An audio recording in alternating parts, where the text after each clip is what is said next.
Okay, Desiree, are we ready to get started? Yes, ma'am, your recording started. Okay, thank you. Call this meeting of the Assembly's Enterprise and Utility Oversight Committee meeting to order. And Desiree, could you go ahead and do the roll, please? Yes. Ms. Zalatel. Here. Mr. Constant. Ms. Allard. Mr. Dunbar. Here. Ms. Kennedy.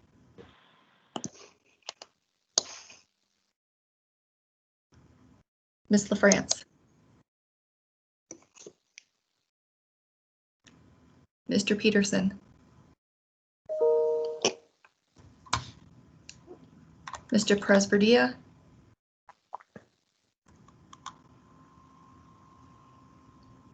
Mr. Rivera.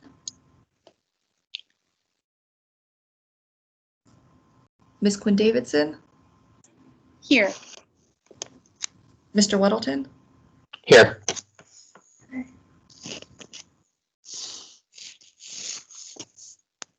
believe we're missing a number of members, Ms. Zalatel.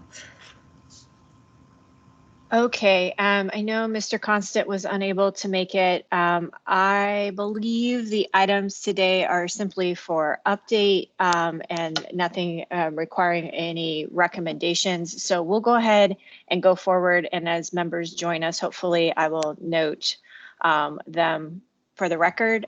First up today under new business, we have Central Transfer Station construction update, and I believe we have Mr. Spafford joining us. Yes, thank you, Meg.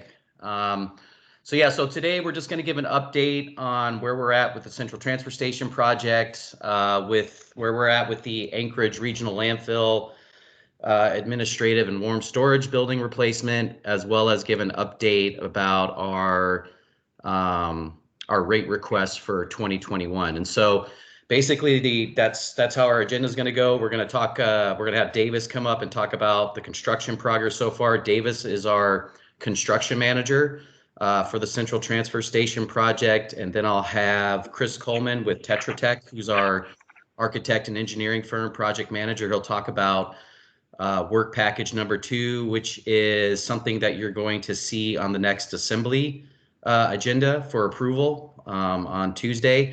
And then we'll talk a little bit about the Anchorage Regional Landfill and where we're at with that design and construction process. And then, like I said, at the end, we'll talk about our favorite topic, rate analysis, and what our rate requests for 2021 are going to be. So there's no other questions before we get started. I'll turn it over to Chris and Davis. Okay, thanks, Mark. I guess there's no questions.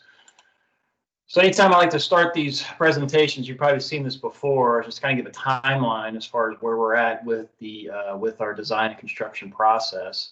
And in the center of the screen is that green star, and we keep watching that green star track further and further to the right.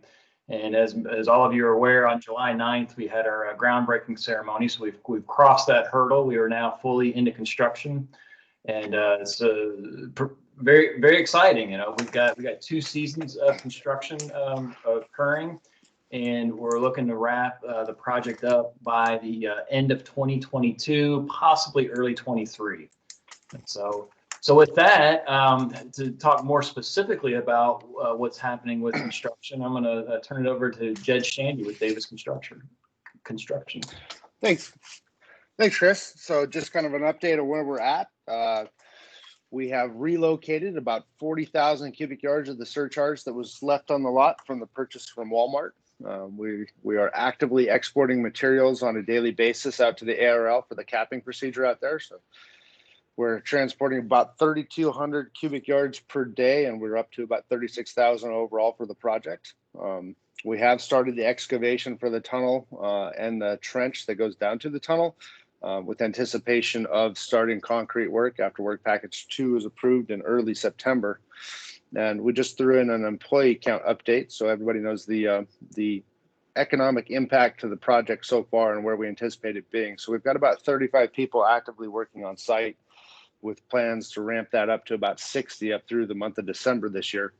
And overall, the project intends to provide 350 full-time equivalent jobs to the Anchorage market. You want to click us for? So we included a picture of the site as it was purchased that was set up in 2007 and has been static since then. I want to click to the next. I got a couple slides of the ongoing progress. You can see how we've taken that surcharge and relocated it for the future layout. And then this picture here kind of shows the tunnel excavation to your upper left. That will be a 30-foot excavation to allow the transfer trucks to drive under the existing building. Thank you, Chris. Then the large surcharge area that you see in the center of the screen, that's going to be the actual tipping facility. And the peat area that's still a little bit underwater there, that's the actual location of the future admin building. So I just wanted to give you guys an update that, you know, there's a tremendous amount of earthwork being performed over there, and things are going very well for us. Sorry to interrupt. I want to note really quickly that Ms. Kennedy and Mr. Peterson have joined us. And just a reminder, if there are any questions, to please stick them in the chat or send me a text message. Thank you. Okay. All right, so just as a refresher, we met with you back in June of this year to discuss work package 1. And that first work package included exactly what Davis or what Jed just described, and that was a cost of $5.6 million. And that was the clearing and grubbing, the site work, some initial utilities, and surcharging. And so now what we're going to talk about today is work package 2. And the reason why we're doing this in work packages is basically we want to accelerate the schedule as much as possible, frankly, to save money. If we can get foundations in before this winter, it's a savings. It compresses the schedule, and we get the project done quicker. And time is money, right? So that's the real reason for breaking this up into a series of work packages. And so this one that's going to vote is the work package 2. And what we're looking at is basically it's the center of the building. It's just the tipping building itself and the foundations for that tipping building. It's also, you can see this is a rough, the red line work there is the steel frame for the tipping building. And so that's going to be procured as part of work package 2. And it's also the foundation, the tunnel construction, the loadout tunnel. And that's what Jed was showing you in that last photo there. It's the foundation that are in the concrete work for that tunnel. And so this is what we're requesting for work package 2. And then for work package 3, which will be the final package, that will be in February of next year, so 2021. And this is the balance of the project. And this is, you've probably seen this site plan before, but that's the point of this next package is the balance of it. And so with this, for this final design, we will need an additional $5 to $10 million in spending authority, but these costs are still between the medium and high cost of our master plan. So we're still on target with the master plan. We are, through the use of through the use of Davis as a CMAR vehicle, construction manager at risk vehicle, that is saving money. That's so through Jed's contribution to the project, through VE studies, and helping defer some of those wants. We've been able to keep the cost in line. And so work package 3 is, just the balance of these photos here that I'm showing you.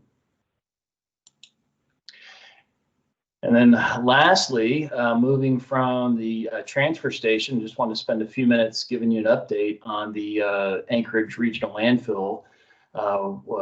We've been hired by Solid Waste Services to do the replacement for the maintenance building and warm storage shop that was damaged by the earthquake. And so here's some of the renderings.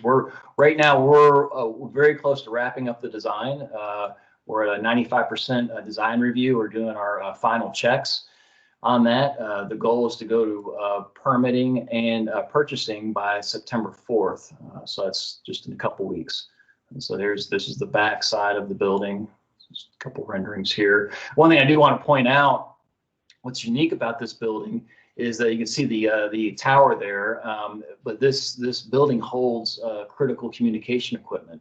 And so one of the things that we're doing is, prior to the demolition of the existing building, we're going to construct a freestanding smaller building and move that vital communication equipment to that building prior to the demolition of the existing. And that will allow us, basically that will keep that critical equipment on 24/7. And this project, we are working with FEMA, so that's been very critical to the design.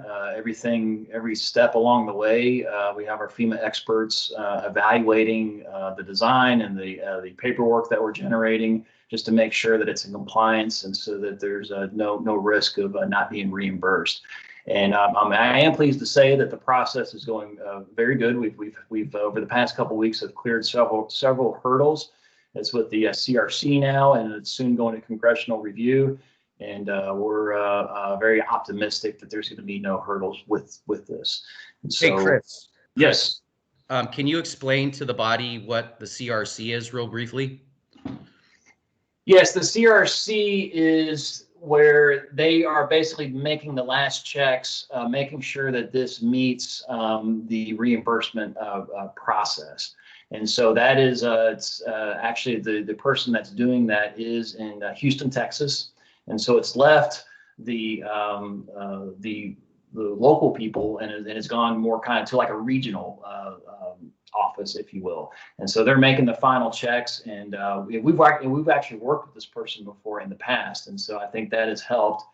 And so so the initial indications that we've been getting back is that it's good. So it's kind of, that's the last check before it goes to Congress. So. Yeah, and just so the body knows, I mean, we've essentially been working with FEMA on this project for 18 months, and so it's very slow, it's very tedious, it takes a lot of time and effort on not only my staff's part, but also the consultants that we've hired to work with FEMA. So it's been painful, especially for me, but we're almost at the end of the process with them. And so we've suffered through, 3 or 4 different project managers on FEMA side, which every time, you get somebody new, you have to get that person up to speed, and it's a completely different personality, but hopefully the pain is almost over with FEMA. So, okay, sorry, Chris, go ahead. No, you're good. Oh, thanks, Mark. Yeah, so we're just we're in the process now of wrapping up the design, and we want to get through getting this through permitting and through the purchasing process through the month of September, and then hopefully it'll hit the street in October, and contractor selection by December. And our ultimate goal is to have this thing built by October of 2021. And this is a cutaway section of the building that you can see. And the reason why we have this bump here, just as if you're interested in that, is the old building didn't have that bump. And when the SWS staff would work on their vehicles, when they had the hoods open on it, they would actually have to open up the doors to safely work on those. And so one of the things that we've been able to do with this new design is to accommodate the current vehicle size, and that is allowed within FEMA, and that's part of the hurdles that Mark has described, is trying to justify why we want to make this building bigger, because obviously from a safety egress perspective, you have a big truck that's blocking the full exit route, and so we've just been through that process trying to justify these little bumps in here, which you would think would be pretty minor, but in the world of FEMA, it's not so much. But we've cleared all the hurdles, and this is just a matter of now of getting a contractor on board and building it. So there's before I turn it over to Heidi, any questions on the CTS or ARL projects? So I'd note we've been joined by Ms. LaFrance, and are there any questions? I'm not seeing any. I'll let you know if any pop up. Okay. All right, thanks, Meg. All right, Heidi, well, I'm going to turn it over to you on the rate analysis.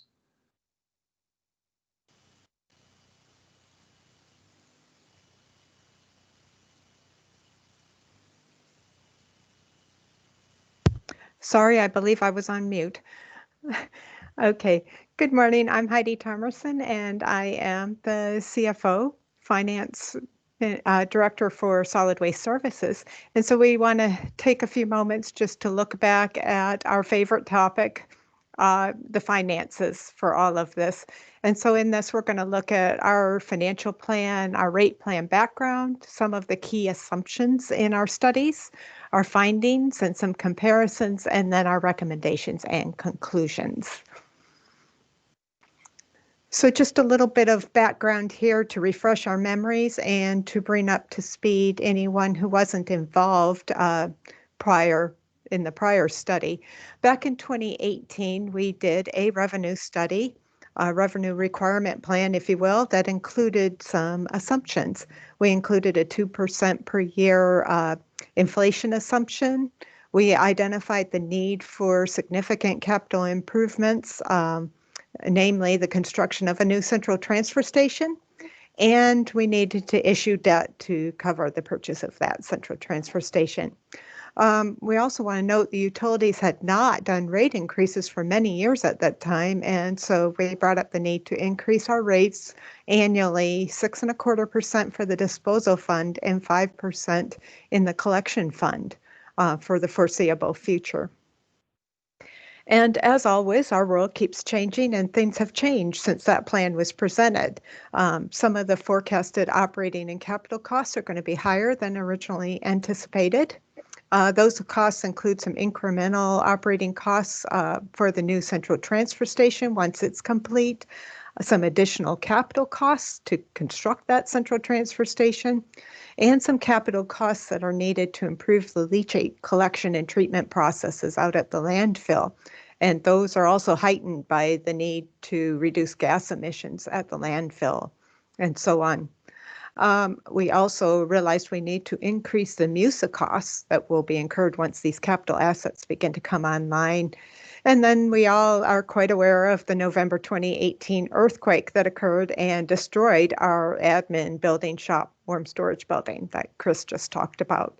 So those things all happened after our plan.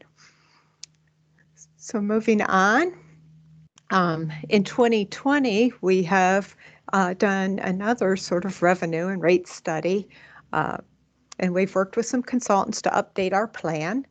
We've reassessed our rate needs and examined the amount of funds that are available in our landfill closure and post-closure account, along with our need to make some annual deposits to that account to achieve generational equity in the contributions towards the future closure of the landfill.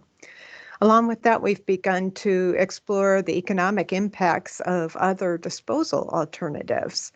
Some of the key issues as we were doing these things that we identified is we have 40 to 45 years remaining life on our landfill. We do have significant capital needs related to the things I mentioned, the new central transfer station, leachate, and then our equipment and vehicle replacement, that type of thing. And then those incremental step up in costs for the new central transfer station, which include things like some additional staff to accommodate operating it and the increased MUSA costs that I mentioned before. Okay, so moving on. Some more key study assumptions that we took into account when we were putting together the 2020 plan were that we assumed that there would be no near term in the next few years growth in our accounts, which would be population of Anchorage, and thus waste deliveries, our tonnage would not increase significantly. We maintained the inflation assumption that we used in the 2018 plan of 2% per year inflation. We also recognize that we used our current operating and capital budgets as a baseline for doing this study. And we assumed that we might be able to use potentially up to $21 million from the closure account reserves to put back into our capital improvement plan or to maintain cash balances that the utilities will need. Some of the debt assumptions for the next 5 years, we looked at that we'll have roughly 117 million. That may be a little bit more as we go on for construction of the new central transfer station. We assumed we'd repay that debt over a 40-year repayment plan. We assumed that we would pay interest only during construction and at a 4% interest rate. And then we would begin paying interest and principal after construction is complete. That expense is allocated 60-40 between the disposal and the refuse collection utilities. We also assume that we would have roughly 7.6 million in debt assumed for the construction of cell 9A out at the landfill. We're looking at a potential of 7.5 million in debt for the leachate improvements that I mentioned. We're hoping to finance both of those with a 20-year repayment at a lower interest rate of 3% or so, using a State of Alaska Clean Water loan. Again, interest only during the year of construction and then interest and principal beyond. Out in the future a little bit, there's the potential that we'll need to finance roughly 10.4 million for the construction of cell 9B and 8C. Again, hoping to use that State of Alaska Clean Water loan at a 20-year repayment and interest only during construction, interest and principal beyond. We also assumed that the MUSA and dividend combined, we tried to keep that the amount that those would increase down to a 2% year over year. Although MUSA will grow more than 2%, it will grow by the amount due on the capital assets that come online. But we've tried to combine the two and keep that as low as we can. You know, so some years it's a bit over. Thank you. If this is okay time, we have a question for Mr. Weddleton. Certainly. I don't mind. I can wait till the end. It's fine. Thanks. Okay, go ahead, and then we'll just do the questions at the end. Okay.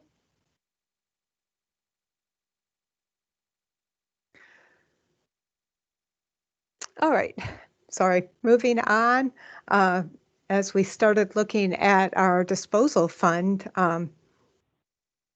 what you have here are the forecast costs for the disposal utility, operating expenses being the largest portion of our revenue requirements.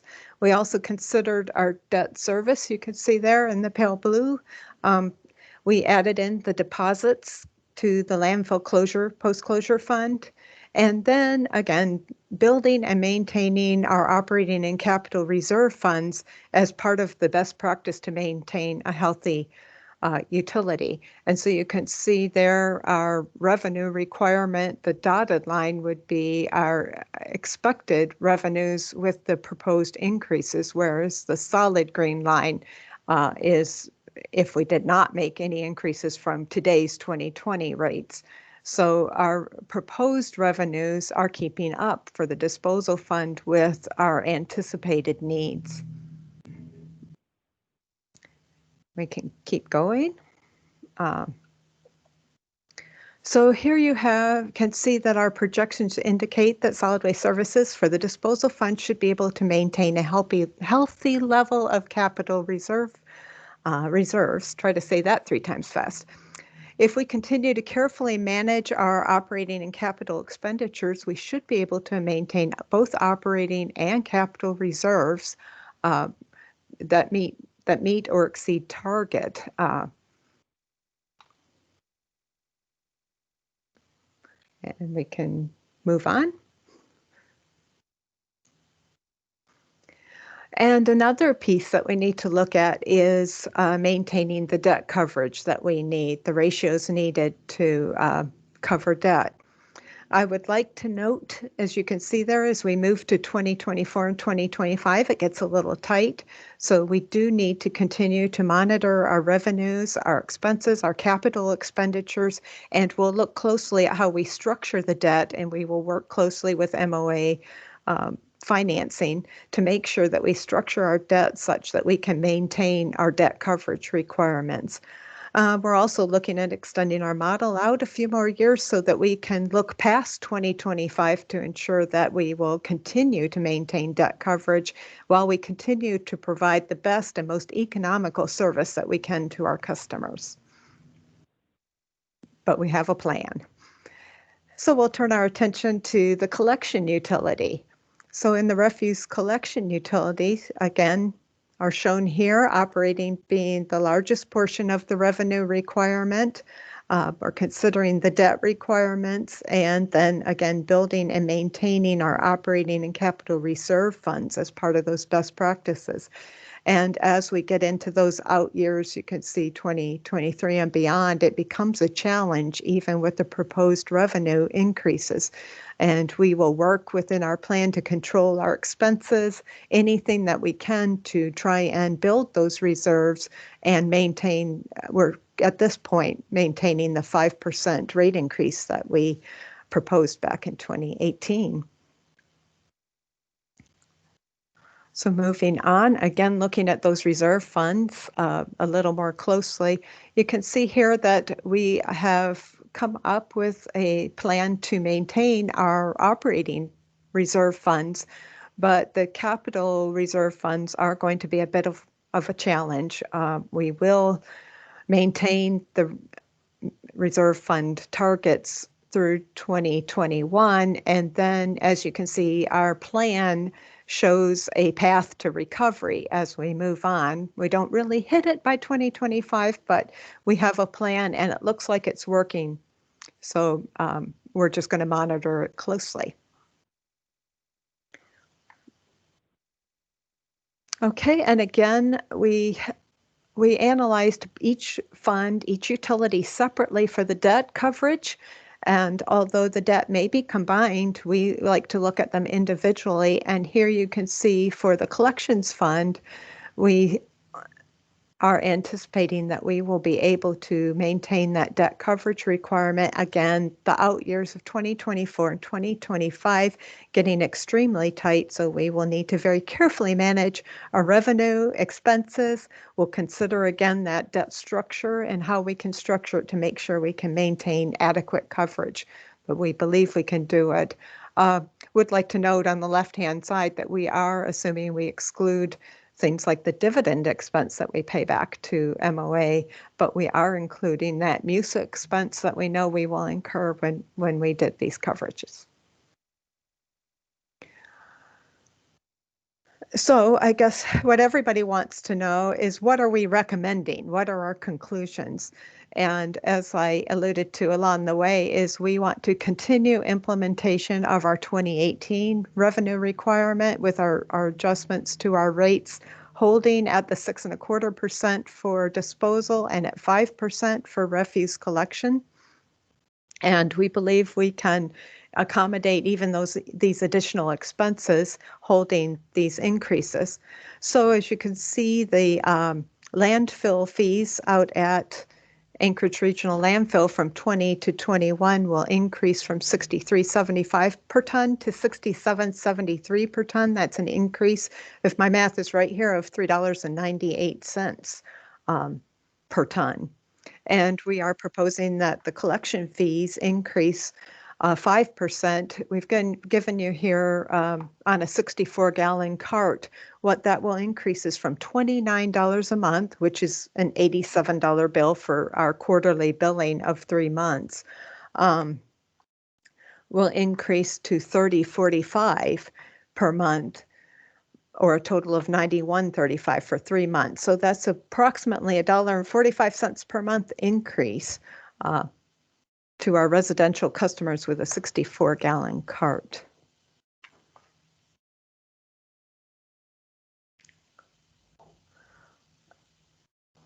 Okay, I also wanted to keep things in perspective a little bit. As I mentioned, Solid Waste Services operated for many years without a rate increase. And this chart shows how, if we consider the consumer price index or inflationary rate, the blue line, what would have happened over the years, and the red line being our rates, that even with these proposed rate increases, even on into the future, we are still well below what has been happening to the price index over the years.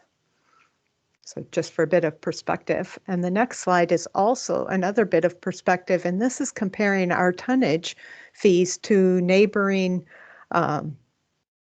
communities, looking even at Fairbanks or Matanuska Valley, out in the valley.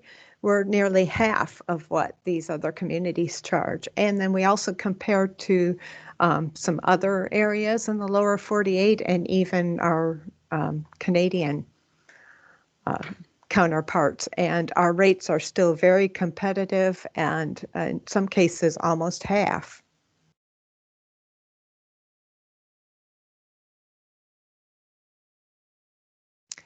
Okay, so our recommendations, some of our conclusions here is that we have recommended that we utilize funds from the closure account to help maintain our 2018 rate-in plan as we've put forth. We continue to reassess this plan annually and adjust accordingly. We'll monitor our cash flows, we'll monitor our debt coverage. I would like to say that when we were doing these calculations, we looked at some things, some additional ways to structure the debt and even possibly use cash on hand to buy down debt, debt structuring, those types of things to make sure we'll maintain our coverage and that we'll be able to maintain cash flows and maintain our rates as low as possible. And our fees are still competitive within our region and among these other surveyed entities.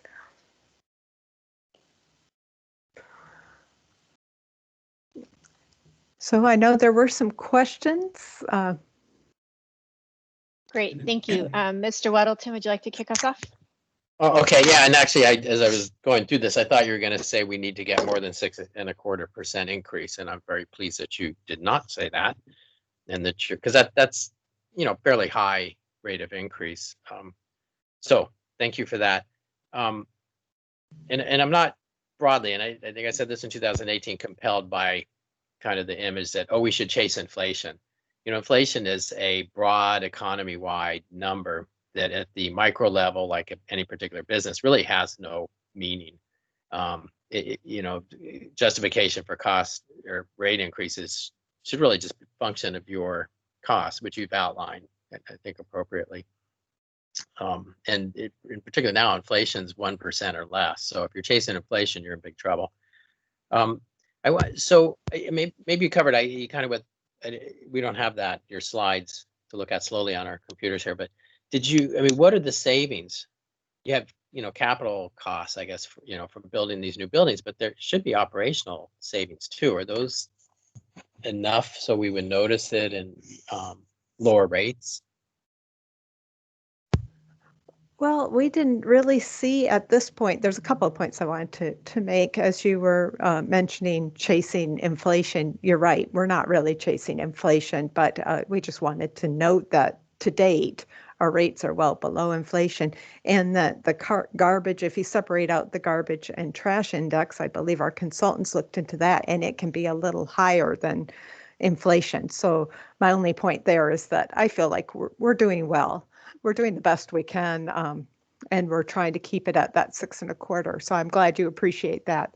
As far as the expenses on operating the new central transfer station, what we're seeing is in the early days, in the beginning anyway, that there are likely to be some incremental increases due to the layout, the size on that new transfer station, that we may need additional staff. And of course, when we bring it online, we pay our municipal utility, it's not a tax, but the amount that we pay back to MOA, the MUSA, based on our capital assets. And so when that central transfer station comes online, we're expecting that expense will increase.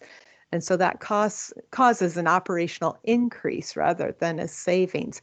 But I believe that using our rate increase structure that we have in place now, the 6.25% and the 5%, we'll be able to get there without going higher. That's our goal.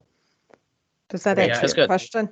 And then also to tag on to what this is Spafford, John, what Heidi said is also part of the savings that we're going to realize is the extension of the landfill life, because what we're going to be able to do, kind of what we've been preaching all along is we're going to be able to do with this additional space, larger diversion opportunities, which, every year that we can extend the life of the landfill, which is one of the main tenets of what this new facility will help us to do. That's money savings for future generations that's in our pocket too. So that's another component of this. Thank you. Okay, I'm not seeing any other questions, and we have one more item. So is there any final concluding remarks or anything else from Solid Waste Services before we move on? Yeah, Meg, I just want to real quick say thank you for everybody's time, and that just a reminder that on Tuesday's meeting, you will see the work package 2, which is that additional $22 million in approval for, construction of the foundation this winter. And then, starting in September, you'll see the, our rate increases for 2021 that we just talked about start, coming in for introduction and approval, starting with the meetings in September. So that's just kind of the look ahead for stuff that you're going to see from us related to this presentation. Great, thank you. Next up on the agenda, we have AR 2020-306, a resolution of the Municipality of Anchorage revising and appropriating funds for the 2020 MLNP operating budget for the Municipality of Anchorage. Who is presenting on that item today? This is Anna Henderson, General Manager of Municipal Light and Power. Great, please go ahead. Thank you.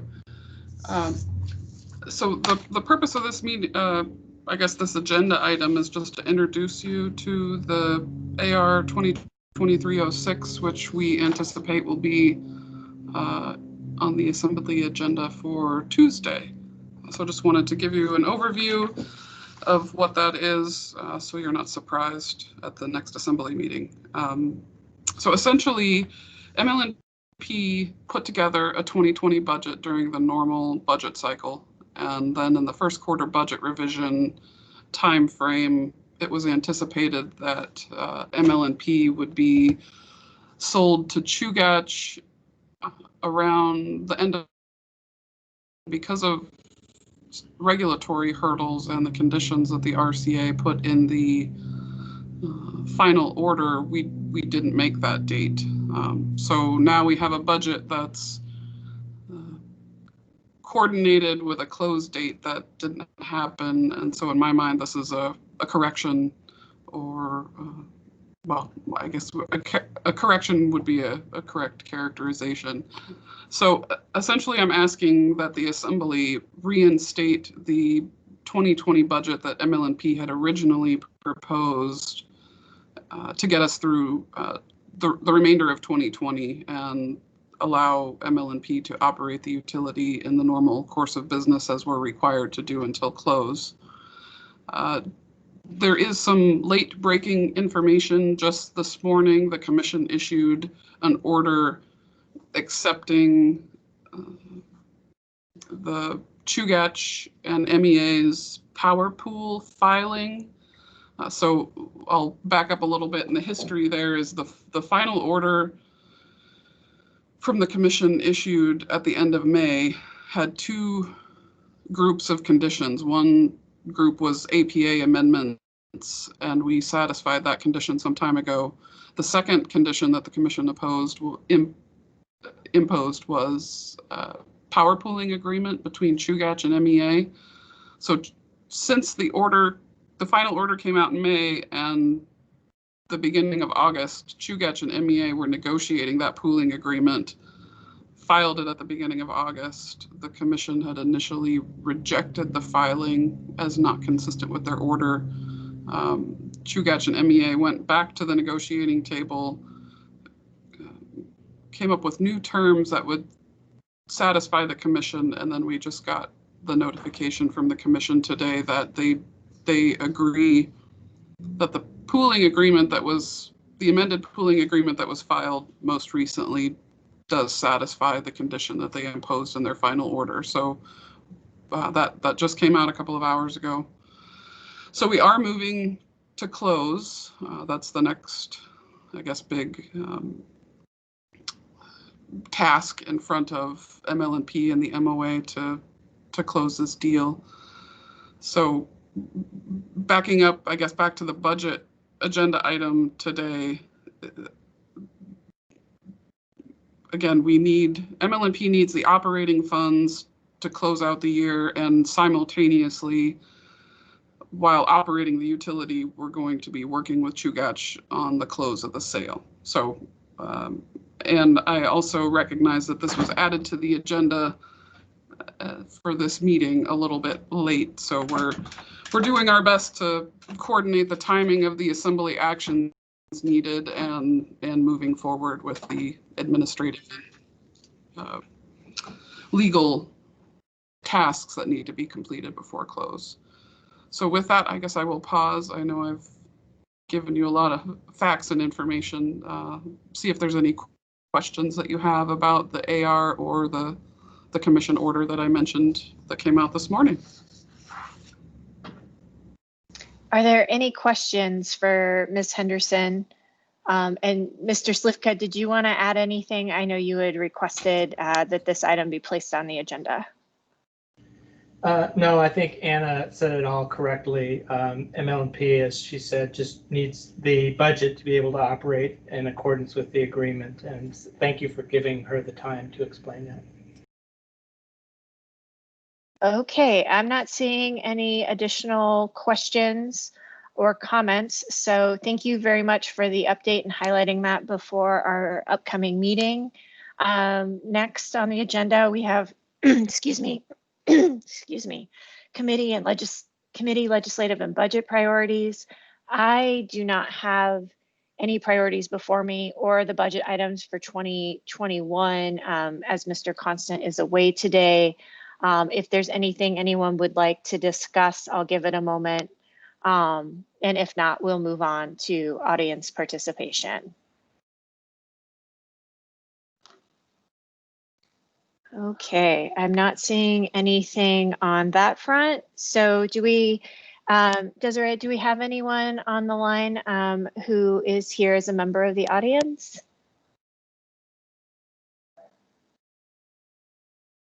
I only see one phone number ending in 3690, and I feel like that's an assembly member. Okay. I guess if there's anyone in the audience that would like to participate, now is your chance to speak up. I'm not seeing or hearing anything. So with that, I'd entertain a motion to adjourn. So moved. All right. All right. Thanks, folks. Have a good afternoon. See you soon. Bye, everyone.